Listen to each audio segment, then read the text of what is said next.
I'm going to tell you. Okay. Are you on? Yeah. Are you rolling? I'm rolling. Oh, you're rolling? I've Well, I been didn't see you rolling. turn it on.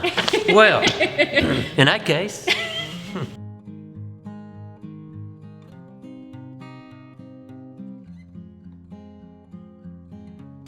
It was a cold day in March of 1976 when we climbed into our F-150 pickup truck with a cab-over camper.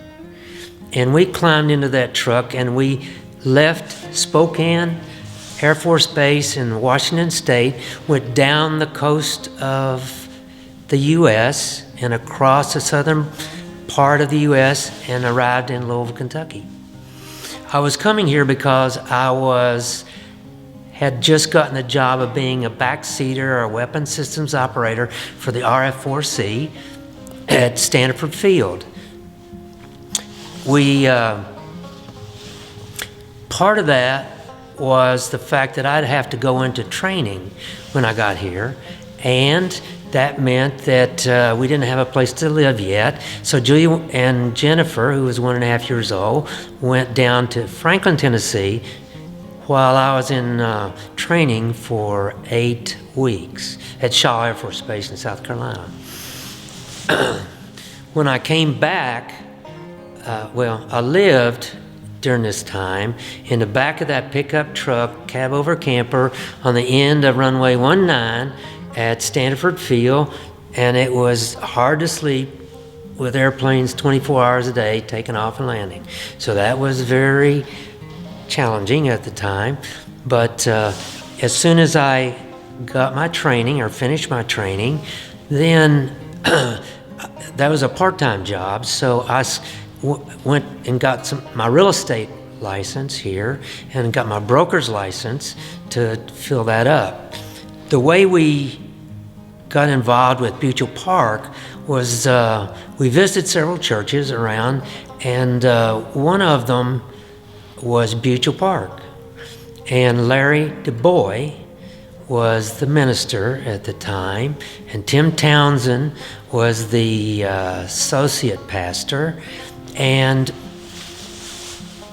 what happened the week after we got here, or roughly about that time frame, my dad died unexpectedly. He was a professor at the time at Clear Creek Baptist School in Pineville, Kentucky.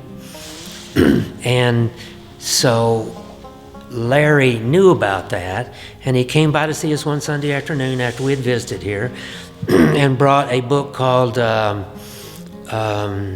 Dealing with Grief. So that was very appropriate to us, and he said, we could visit all the churches we wanted, but he was really interested in us, so that was what helped us decide to come here to this church. So we joined the church roughly in August of 1976.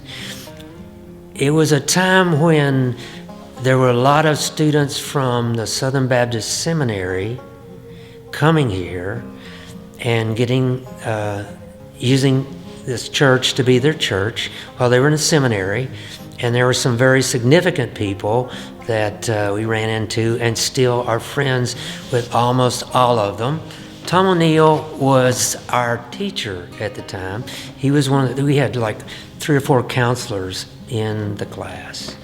And he was our teacher, and we really enjoyed Tom and Dawn, his wife, and eventually he went on to Charlotte, North Carolina, opened a counseling center there. Ed Causey, Ed and Jan were part of that. Ed was an associate pastor here for a while. Then Jan has been involved in almost every facet of the church, of every committee, head of the deacons, and has spent a lot of time here. And their kids and our kids are still good friends. Daryl James, he and Belinda were members here as well. They graduated, and he went on to pastor numerous churches in the American Baptist Convention in southern Indiana, and then he spent his last 18 years at Culberson Baptist Church over in New Albany. Carl and Judy Yates, some facts about them. When they had 3 sons, and they were significant with the group their age when they were youth here, actually when they were young kids here. And Judy got tired. She originated the children's church section because one of her sons could not stay still in church, and so she finally spoke to the minister to see if they could have a children's church. He said it'd be fine if she could get it started, and she did, and that's where children's church started. Grant and Debbie Odell. Grant, he pastored several churches in Shelby County, and also an aside is that this is important, but he was in charge of Dale Carnegie program during the time Jennifer was just starting college, and I enrolled her in one of his classes, and she went on to learn leadership skills, which she had also learned here.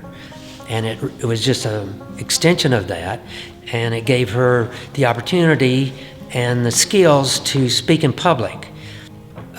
Beecher Park is the fact they accept you as you are, and they give you, our kids had the opportunity to learn leadership skills because of the positions that they were put in. For Jennifer, it was David Cassidy, and they were significant. What was really funny was that Robin Gothnash, they were here at the same time. Phil and Susan Morrow, ministers of music, and David and Regina Cassidy, ministers of youth. And so they learned a lot of leadership skills from them. We've had great support at the church, and it's been great for our kids. And Caroline, at a very young age, wanted to, I think she was around 10 years old, and she wanted to read the scripture in church. So we asked if she could, and they put a stool up there, and she got up and read. And she's been reading ever since. Jim and Karen Carter. Jim and Julia were teachers for, I think it's called juniors back then. Something like that, juniors. And they, along with Ms. Miner, they taught that age group. And then later on, when I was on personnel, I got Jim to be the teacher for the Berea class, where he's been for, I'm guessing, 10 years. I don't know exact numbers, but they have been very significant for the church, I think, and they were very good friends of ours. Vicki Oliver and Julia became friends over one of the projects, and they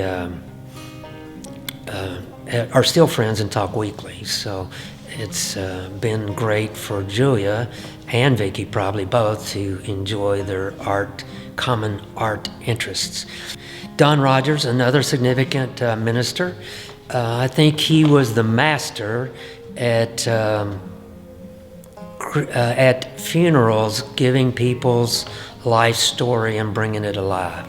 And I think he was a master at that, and we really did appreciate that, and he brought a lot of things along with him, including his family. When we first came, Maisel Allen was the first female deacon we ever heard of. And so that was very significant.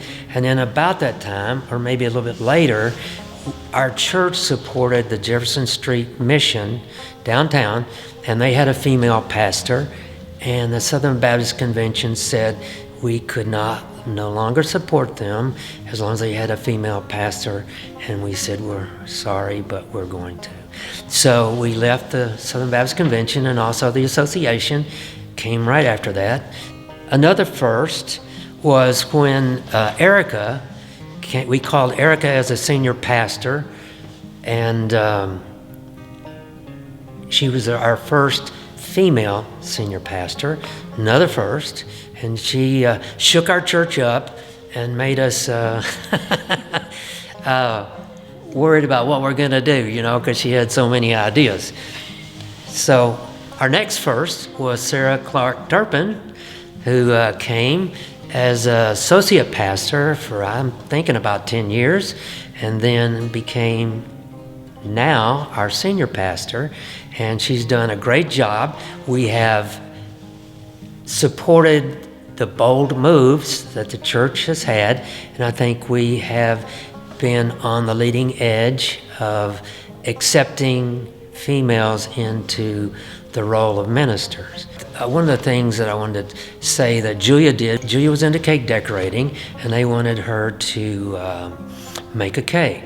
So she built and made a cake for the anniversary.